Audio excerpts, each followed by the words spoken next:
നമസ്കാരം. ലോക പോലീസ് എന്നാണ് അമേരിക്ക സ്വയം വിളിക്കുന്നത്. ഏത് രാഷ്ട്രത്തിന്റെ പരമാധികാരത്തിനു മേൽ ചോദ്യം ചെയ്യപ്പെടാത്ത വിധം അധികാരം അമേരിക്കയ്ക്ക് നൽകിയത് ആരാണ്? വെനസ്വേലയിലും ഇപ്പോൾ ഇറാനിലും അവർ നടത്തുന്ന സാമ്രാജ്യത്വത്തെ ചോദ്യം ചെയ്യാൻ എന്തുകൊണ്ട് ഒരു രാഷ്ട്രത്തിനും സാധിക്കുന്നില്ല? എങ്ങനെയാണ് അവർ ലോക പോലീസായിട്ട് സ്വയം അവരോധിച്ചത്? നമുക്ക് പരിശോധിക്കാം. അമേരിക്ക എങ്ങനെയാണ് ലോകത്തിന്റെ അധികാരിയായി മാറിയതെന്നും ആരാണ് അവർക്ക് ലോക പോലീസ് എന്ന പേര് നൽകിയതെന്നും പരിശോധിക്കുമ്പോൾ അത് ക്രൂരമായ അധിനിവേശങ്ങളുടെയും അതുപോലെ തന്നെ തന്ത്രപരമായ കരുനീക്കങ്ങളുടെയും ചരിത്രമാണ് വെളിപ്പെടുത്തുന്നത്. രണ്ടാം ലോക മഹായുദ്ധത്തിന് ശേഷം തകർന്നുപോയ യൂറോപ്പിനെയും അതുപോലെ തന്നെ ജപ്പാനെയും സാമ്പത്തികമായി സഹായിക്കാൻ എന്ന വ്യാജേന മാർഷൽ പ്ലാൻ പോലുള്ള പദ്ധതികളിലൂടെയാണ് അമേരിക്ക തങ്ങളുടെ സ്വാധീനം ഉറപ്പിച്ചത്. എന്നാൽ ഇതിന്റെ വേരുകൾ അതിനു മുൻപേ, അതായത് 1904 അന്നത്തെ അമേരിക്കൻ പ്രസിഡന്റ് തിയോഡർ റൂസ്വെൽറ്റ് പ്രഖ്യാപിച്ച റൂസ്വെൽറ്റ് കൊറോളറി എന്ന നയത്തിൽ നമുക്ക് കാണാവുന്നതാണ്. ലാറ്റിൻ അമേരിക്കൻ രാജ്യങ്ങളിൽ എന്തെങ്കിലും പ്രശ്നം ഉണ്ടാവുകയാണെങ്കിൽ അവിടെ ഇടപെടാൻ അമേരിക്കയ്ക്ക് അവകാശമുണ്ടെന്ന ഈ പ്രഖ്യാപനമാണ് ഇന്റർനാഷണൽ പോലീസ് പവർ എന്ന സങ്കല്പത്തിന് അടിത്തറയിട്ടത്. അതായത് ആരും അമേരിക്കയെ പോലീസ് ആക്കിയതല്ല, മറിച്ച് സ്വന്തം താല്പര്യങ്ങൾ സംരക്ഷിക്കാൻ അവർ സ്വയം എടുത്തണിഞ്ഞ വേഷമാണ് ഈ ലോക പോലീസ് കുപ്പായം. ശീതയുദ്ധകാലത്ത് സോവിയറ്റ് യൂണിയനെ പ്രതിരോധത്തിലാക്കാൻ എന്ന പേരിൽ നാറ്റോ രൂപീകരിച്ചതോടെ അമേരിക്കയുടെ ഈ പോലീസ് ചമയൽ ആഗോളതലത്തിലേക്ക് വ്യാപിക്കുകയാണ്. വിയറ്റ്നാം, കൊറിയ, അഫ്ഗാനിസ്ഥാൻ, ഇറാഖ് തുടങ്ങി ലോകത്തിന്റെ വിവിധ ഭാഗങ്ങളിൽ ജനാധിപത്യം സംരക്ഷിക്കാൻ എന്ന വ്യാജേന അവർ നടത്തിയ സൈനിക ഇടപെടലുകൾ യഥാർത്ഥത്തിൽ സ്വന്തം സാമ്രാജ്യത്വ താല്പര്യങ്ങൾക്കും വിഭവങ്ങൾ കൊള്ളയടിക്കാനും വേണ്ടി മാത്രം നടത്തിയതായിരുന്നു. ഐക്യരാഷ്ട്രസഭയെ പോലും തങ്ങളുടെ ചട്ടുകമാക്കി മാറ്റിക്കൊണ്ട് തങ്ങൾക്ക് ഇഷ്ടമില്ലാത്ത ഭരണകൂടങ്ങളെ അട്ടിമറിക്കാനും സാമ്പത്തിക ഉപരോധങ്ങൾ ഏർപ്പെടുത്തി രാജ്യങ്ങളെ ശ്വാസം മുട്ടിക്കാനും അമേരിക്ക മുതിർന്നു. ലോക പോലീസ് എന്ന പേര് സത്യത്തിൽ അമേരിക്കയുടെ നീതിബോധത്തെ അല്ല, മറിച്ച് അവരുടെ സൈനിക ഹുങ്കിനെ പരിഹസിക്കാനും വിമർശിക്കാനുമാണ് ലോകം പിന്നീട് ഉപയോഗിച്ചു തുടങ്ങുന്നത്. എന്നാൽ ഈ ഏകപക്ഷീയമായ അധികാരത്തിന് അന്ത്യം കുറിക്കാനാണ് ഇന്ന് റഷ്യയും ചൈനയും ഉൾപ്പെടുന്ന വൻ ശക്തികൾ ശ്രമിക്കുന്നത് എന്നുകൂടി പറയേണ്ടിയിരിക്കുന്നു. ഇറാന്റെ കാര്യത്തിൽ റഷ്യ എടുക്കുന്ന കർക്കശമായ നിലപാട് അമേരിക്കയുടെ പോലീസ് കളി ഇനി നടപ്പിലാകില്ല എന്ന വ്യക്തമായ സൂചനയാണ് നൽകുന്നത്. ലോകത്തെമ്പാടുമുള്ള രാജ്യങ്ങളുടെ പരമാധികാരത്തെ മാനിക്കാതെ തങ്ങൾ പറയുന്നത് മാത്രമാണ് നിയമമെന്ന് വാശി പിടിക്കുന്ന അമേരിക്കൻ നയം ഇനി വില പോകില്ല. സ്വന്തം അതിർത്തികൾ കടന്ന് മറ്റുള്ളവരുടെ അടുക്കളയിൽ ഇടപെടുന്ന അമേരിക്കൻ രീതിയെ ചോദ്യം ചെയ്തുകൊണ്ട് പുതിയൊരു ലോകക്രമം രൂപപ്പെട്ടുകൊണ്ടേയിരിക്കുകയാണ്. ഇറാനെതിരെയുള്ള നീക്കങ്ങളിൽ റഷ്യ നൽകുന്ന താക്കീത് കൂടിയാണ് ഇത്. അമേരിക്കൻ സാമ്രാജ്യത്തിന്റെ തകർച്ചയുടെ തുടക്കമായിട്ടാണ് ഈ താക്കീത് ചരിത്രത്തിൽ ഇനി രേഖപ്പെടുത്താൻ പോകുന്നത്. അമേരിക്കൻ സാമ്രാജ്യത്വം ലോകമെമ്പാടും നടത്തിയിട്ടുള്ള അധിനിവേശങ്ങളുടെയും അട്ടിമറി ശ്രമങ്ങളുടെയും ചരിത്രം പരിശോധിച്ചാൽ ജനാധിപത്യം എന്ന വാക്കിനെ അവർ തങ്ങളുടെ സ്വാർത്ഥ താല്പര്യങ്ങൾക്കുള്ള ഒരു പുകമറയായിട്ടാണ് ഉപയോഗിച്ചത് എന്ന് നമുക്ക് കൃത്യമായിട്ട് മനസ്സിലാക്കാവുന്നതാണ്. രണ്ടാം ലോക മഹായുദ്ധത്തിന് ശേഷം ലോകത്തിന്റെ രക്ഷകർ എന്ന ഭാവേന ഇറങ്ങി തിരിച്ച അമേരിക്ക തങ്ങളുടെ സാമ്പത്തിക സൈനിക താല്പര്യങ്ങൾക്ക് വഴങ്ങാത്ത ഏതൊരു ഭരണകൂടത്തെയും തകർക്കാൻ ഒട്ടും മടിച്ചിട്ടില്ല. വിയറ്റ്നാമിലെ കാടുകളിൽ ലക്ഷക്കണക്കിന് മനുഷ്യരെ കൊന്നൊടുക്കിയതും ഇല്ലാത്ത രാസായുധങ്ങളുടെ പേര് പറഞ്ഞ് ഇറാഖിനെ ശ്മശാനമാക്കിയതും ഈ ലോക പോലീസ് ചമയലിന്റെ ക്രൂരമായ ഉദാഹരണങ്ങളാണ്. അഫ്ഗാനിസ്ഥാനും ലിബിയയും സിറിയയും ഇന്ന് അനുഭവിക്കുന്ന ദുരന്തങ്ങൾക്ക് പിന്നിൽ അമേരിക്കയുടെ ഈ ഇടപെടൽ തന്ത്രങ്ങൾ മാത്രമാണ് കാരണമായത്. വെനസ്വേലയിലും ഇറാനിലെയും നിലവിലെ സാഹചര്യങ്ങൾ പരിശോധിക്കുമ്പോൾ അമേരിക്കയുടെ ഈ പഴയ അധിനിവേശ തന്ത്രങ്ങളുടെ ആധുനിക രൂപമാണ് നമുക്ക് അവിടെ കാണാൻ സാധിക്കുന്നത്. അതായത് വർഷങ്ങളായിട്ട് അവർ ആവർത്തിച്ചു വരുന്ന ഒരു പാറ്റേൺ. ലോകത്തിലെ ഏറ്റവും വലിയ എണ്ണ നിക്ഷേപമുള്ള രാജ്യങ്ങളിൽ ഒന്നായിട്ടുള്ള വെനസ്വേലയെ സാമ്പത്തിക ഉപരോധങ്ങളിലൂടെ തകർക്കാനും അവിടുത്തെ ജനകീയ സർക്കാരിനെ അട്ടിമറിച്ച് തങ്ങളുടെ താല്പര്യം സംരക്ഷിക്കുന്നവരെ പ്രതിഷ്ഠിക്കാനും അമേരിക്ക കിണഞ്ഞു ശ്രമിച്ചു. വെനസ്വേലയുടെ സമ്പദ് വ്യവസ്ഥയെ ശ്വാസം മുട്ടിച്ചുകൊണ്ട് അവിടുത്തെ ജനങ്ങളെ തെരുവിലിറക്കാനാണ് അമേരിക്ക പദ്ധതിയിട്ടത്. ഇതേ തന്ത്രം തന്നെയാണ് ഇപ്പോൾ ഇറാനിലും അവർ പയറ്റിപ്പോരുന്നത്.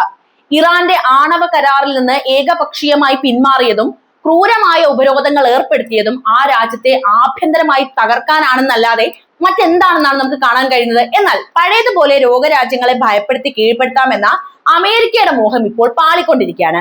വെനസ്വേലയിൽ നിക്കോളാസ് മഡുറോയുടെ സർക്കാരിന് റഷ്യ നൽകിയ ശക്തമായ പിന്തുണ അമേരിക്കൻ നീക്കങ്ങളെ പരാജയപ്പെടുത്തുകയുണ്ടായി.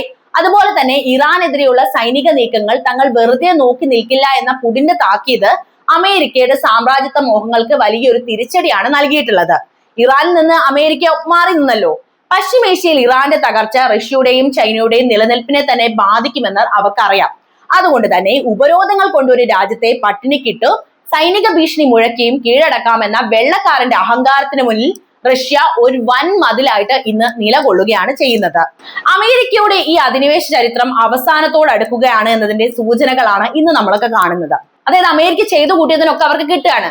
ലാറ്റിൻ അമേരിക്കയിലും പശ്ചിമേഷ്യയിലും റഷ്യയും ചൈനയും നടത്തുന്ന ഇടപെടലുകൾ ഒരു ബഹുദ്രുവ ലോകക്രമത്തിന്റെ ഉദയമാണ് വിളംബരം ചെയ്യുന്നത്. അതായത് അമേരിക്ക തീരെയാണ് എന്നത്. അമേരിക്കയുടെ ആജ്ഞാനുവർത്തികളായി ഇനിയും ലോകരാജ്യങ്ങൾ തുടരില്ല എന്നും ഇറാന്റെയും വെനസ്വേലയുടെയും പരമാധികാരം സംരക്ഷിക്കാൻ റഷ്യൻ കരുത്ത് കൂടെ ഉണ്ടാകുമെന്നും ഉറപ്പായതോടെ അമേരിക്ക പ്രതിരോധത്തിലായിരിക്കുകയാണ്. സാമ്രാജ്യത്വത്തിന്റെ സൂര്യൻ അസ്തമിക്കാൻ തുടങ്ങിയിരിക്കുന്നു എന്ന യാഥാർത്ഥ്യം ഇന്ന് ലോകം മുഴുവൻ തിരിച്ചറിയുകയാണ്. അമേരിക്കൻ സാമ്രാജ്യത്തിന്റെ ഏറ്റവും മാരകമായിട്ടുള്ള ആയുധം അവരുടെ സൈന്യമല്ല, മറിച്ച് CIA എന്ന ചാര സംഘടനയാണ്. ഇത് ഇവിടെ പറയേണ്ട വിഷയമാണ്. അതായത് തോക്കുകൾ കൊണ്ട് യുദ്ധം ചെയ്യുന്നതിനേക്കാൾ മുൻപേ നുണപ്രചാരണങ്ങളുടെയും അട്ടിമറികളിലൂടെയും ഒരു രാജ്യത്തെ തകർക്കാൻ CIAക്ക് എളുപ്പത്തിൽ സാധിക്കും. തങ്ങൾക്ക് വഴങ്ങാത്ത ഭരണാധികാരികളെ വധിക്കുകയോ ജനങ്ങളെ ഇളക്കിവിട്ട് ആഭ്യന്തര യുദ്ധങ്ങൾ സൃഷ്ടിക്കുകയോ ചെയ്യുക എന്നതാണ് ഇവരുടെ പ്രധാനപ്പെട്ട രീതി. 1953 ഇറാനിലെ മുഹമ്മദ് മൊസാദെക് സർക്കാരിനെ അട്ടിമറിച്ച് ഷാ ഭരണകൂടത്തെ പ്രതിഷ്ഠിച്ച ഓപ്പറേഷൻ അജാക്സ് ആണ് ഇതിന്റെ ആദ്യത്തെ വലിയ ഉദാഹരണം. അന്ന് ഇറാന്റെ എണ്ണ സമ്പത്ത് ദേശസാൽക്കരിക്കാൻ മൊസാദെക് ശ്രമിച്ചതാണ് അമേരിക്കയെ ചൊടിപ്പിച്ച പ്രധാനപ്പെട്ട ഘടകം. ചരിത്രത്തിലുടനീളം ലാറ്റിൻ അമേരിക്കയിലും പശ്ചിമേഷ്യയിലും CIA നടത്തിയ ഇടപെടലുകൾ ഞെട്ടിക്കുന്ന ഒന്നാണ്. ക്യൂബൻ വിപ്ലവകാരി ഫിഡൽ കാസ്ട്രോയെ വധിക്കാൻ നൂറുകണക്കിന് തവണയാണ് അവർ പദ്ധതിയിട്ടത്. ചിലിയിലെ ജനാധിപത്യ സർക്കാരിനെ അട്ടിമറിച്ച് പനാഷയെ പോലൊരു ഏകാധിപതിയെ വാഴിച്ചതും CIAയുടെ ഗൂഢാലോചനയായിരുന്നു. ഇന്ന് വെനസ്വേലയിൽ നിക്കോളാസ് മഡുറോയ്ക്കെതിരെ നടക്കുന്ന അട്ടിമറി നീക്കങ്ങൾക്ക് പിന്നിലും ഇറാനിലെ തെരുവുകളിൽ പ്രക്ഷോഭകാരികൾക്ക് പണവും ആയുധവും എത്തിക്കുന്നതിന് പിന്നിലും ഈ ചാര സംഘടനയുടെ കൈകൾ നമുക്ക് കൃത്യമായിട്ട് കാണാവുന്നതേ ഉള്ളൂ. സോഷ്യൽ മീഡിയയെയും അതുപോലെ തന്നെ മാധ്യമങ്ങളെയും ഉപയോഗിച്ച് ഒരു രാജ്യത്തെ ഭരണകൂടം മോശമാണെന്ന് ലോകത്തെ വിശ്വസിപ്പിക്കുകയും പിന്നീട് ആ രാജ്യത്തെ ജനാധിപത്യം പുനഃസ്ഥാപിക്കാൻ എന്ന പേരിൽ സൈന്യത്തെ ഇറക്കുകയും ചെയ്യുന്നതാണ് ഇവരുടെ സ്ഥിരം നാടകം. അത് വർഷങ്ങളായിട്ട് നടന്നുകൊണ്ടേയിരിക്കുകയാണ്. കൃത്യമായിട്ട് പറയുകയാണെങ്കിൽ കോൾഡ് വാറിന്റെ സമയത്ത് മുതലേ ഇത് തന്നെയാണ് നടക്കുന്നത്.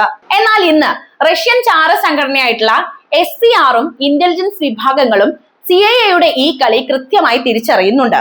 വെനസ്വേലയിലും സിറിയയിലും അമേരിക്കൻ ചാര സംഘടന മെനഞ്ഞ പല പദ്ധതികളെയും റഷ്യൻ ഇന്റലിജൻസ് പരാജയപ്പെടുത്തി. ഇറാനിലെ ആഭ്യന്തര കാര്യങ്ങളിൽ CIA ഇടപെടാൻ ശ്രമിച്ചാൽ തങ്ങളുടെ ആധുനിക നിരീക്ഷണ സംവിധാനങ്ങൾ ഉപയോഗിച്ച് അത് നേരിടുമെന്ന് റഷ്യ മുന്നറിയിപ്പും നൽകിയിട്ടുണ്ട്. അമേരിക്കയുടെ രഹസ്യ നീക്കങ്ങളെ റഷ്യ പരസ്യമായി തുറന്നു കാണിക്കുന്നത് അമേരിക്കയ്ക്ക് വലിയ പ്രതിസന്ധി തന്നെയാണ് സൃഷ്ടിക്കുന്നത്. സാമ്രാജ്യത്വത്തിന്റെ രഹസ്യായുധങ്ങൾ ഇനി പഴയതുപോലെ ഫലിക്കില്ല എന്നതാണ് റഷ്യയുടെയും ഇറാന്റെയും ഉറച്ച നിലപാടുകൾ വ്യക്തമാക്കുന്നത്. ഇത്രയും നാളും ഇവരൊക്കെ ഓരോ കാര്യങ്ങൾ ചെയ്തല്ലോ, ഇനി അത് നടക്കില്ല എന്ന് സാരം. ആഗോള രാഷ്ട്രീയത്തിന്റെ ചതുരംഗ പലകയിൽ ലോക പോലീസ് എന്ന അപ്രമാദിത്വം നടിച്ച് പതിറ്റാണ്ടുകളായി വിലസിയിരുന്ന അമേരിക്കയുടെ അഹങ്കാരത്തിന് പൂച്ചുവിലങ്ങിടാൻ കാലം പുതിയ ശക്തികളെ നിയോഗിക്കുകയാണ്. ആര് അമേരിക്കയെ തടയുമെന്ന ലോകത്തിന്റെ ചോദ്യത്തിന് ഇന്ന് വ്ളാഡിമിർ പുടിന്റെ റഷ്യയും ഷീ ജിൻപിങ്ങിന്റെ ചൈനയും നൽകുന്ന മറുപടി സുവ്യക്തവുമാണ്. സ്വന്തം താല്പര്യങ്ങൾ സംരക്ഷിക്കാനായി മാത്രം അന്താരാഷ്ട്ര നിയമങ്ങളെ വളച്ചൊടിക്കുകയും പശ്ചിമേഷ്യയിലും ലാറ്റിൻ അമേരിക്കയിലും ചോരപ്പുഴ ഒഴുക്കുകയും ചെയ്ത വാഷിംഗ്ടണിന്റെ ഏകപക്ഷീയമായ അധികാരത്തിന് അന്ത്യം കുറിക്കാനുള്ള നീക്കങ്ങൾ റഷ്യയുടെ നേതൃത്വത്തിൽ ഇന്ന് ശക്തമായി കഴിഞ്ഞിരിക്കുന്നു. ഇറാൻ എന്ന രാജ്യത്തെ സാമ്പത്തികമായും സൈനികമായും തകർത്ത് മേഖലയിൽ ആധിപത്യം ഉറപ്പാക്കാനുള്ള അമേരിക്കയുടെ നീക്കങ്ങൾക്ക് മുന്നിൽ റഷ്യ ഒരു ഉരുക്കുമതിൽ പോലെ നിലകൊള്ളുന്നത് നാം കണ്ട കാഴ്ചയാണല്ലോ. ഉപരോധങ്ങൾ എന്ന മാരകായുധം ഉപയോഗിച്ച് രാജ്യങ്ങളെ പട്ടിണിക്കിടുന്ന അമേരിക്കൻ രീതിക്ക് ബദലായി സ്വന്തം സാമ്പത്തിക സംവിധാനങ്ങളും അതുപോലെ തന്നെ വ്യാപാര ശൃംഖലകളും വികസിപ്പിച്ചുകൊണ്ട് റഷ്യയും ചൈനയും ലോക പോലീസിന്റെ സാമ്പത്തിക ഹുങ്കിനെ നേരിട്ടുകൊണ്ടേയിരിക്കുന്നു. ഡോളർ എന്ന ആയുധത്തെ അപ്രസക്തമാക്കി സ്വന്തം കറൻസികളിൽ വ്യാപാരം നടത്താനുള്ള ഇവരുടെ തീരുമാനം അമേരിക്കയുടെ സാമ്പത്തിക മേധാവിത്വത്തിന്റെ അടിവേരറക്കുന്ന ഒന്നാണ്. തന്ത്രപരമായ സൈനിക പങ്കാളിത്തത്തിലൂടെയാണ് റഷ്യ അമേരിക്കയെ ഇപ്പോൾ വെല്ലുവിളിക്കുന്നത്. ഇറാനെയോ വെനസ്വേലയോ തൊട്ടാൽ അത് റഷ്യയുടെ സുരക്ഷയെ ബാധിക്കുമെന്ന കർക്കശമായ നിലപാട് ലോക പോലീസിന് തോന്നിയതുപോലെ കടന്നു കയറാനുള്ള ഇടമല്ല ഇവിടങ്ങൾ എന്ന് ബോധ്യപ്പെടുത്തി കഴിഞ്ഞു. ആധുനിക മിസൈൽ പ്രതിരോധ സംവിധാനങ്ങളും അത്യാധുനിക പോർ വിമാനങ്ങളും നൽകി ഇറാനെയും സിറിയയെയും പോലുള്ള രാജ്യങ്ങളെ റഷ്യ കരുത്തുറ്റതാക്കി മാറ്റുമ്പോൾ അവിടെ അമേരിക്കയുടെ സൈനിക തന്ത്രങ്ങൾ പരാജയപ്പെട്ടു പോകുന്ന കാഴ്ചയും നമ്മൾ കാണുന്നുണ്ട്.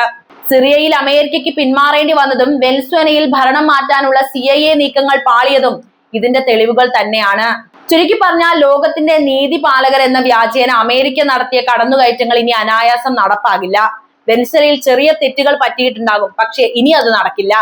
ആഗോളതലത്തിൽ രൂപപ്പെട്ടു വരുന്ന പുതിയ ശക്തി ചേരികൾ ലോക പോലീസിന്റെ അധികാര ദുർവിനിയോഗത്തിന് ഊച്ചുവിലങ്ങിടാൻ തീരുമാനിച്ചിരിക്കുന്നു.